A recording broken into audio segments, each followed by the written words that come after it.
Mukwano gwange gwe eyekumidde ku Yugi Updates nyongera okutegeeza nti okola kyamaanyi nnyo okwekumira ku mukutu guno nawe atanaba kuba nga osubscribinga kutegeeza nti genda maaso n'okusubscribinga gwe muganda wange ali eyo atuliza atanaba sharinga commentinga. Mukwano gwange mwenjogerera enkya kasiki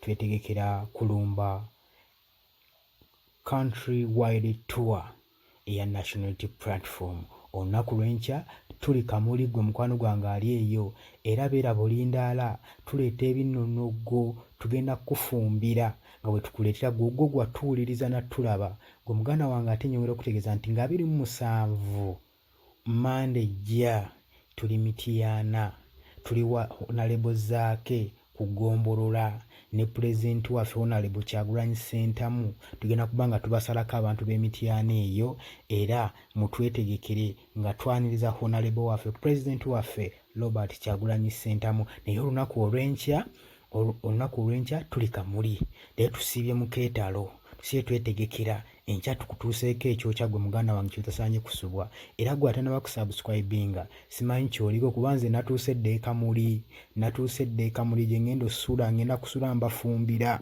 buli ekirina okuba nteekeddwa kibawa obujjudde.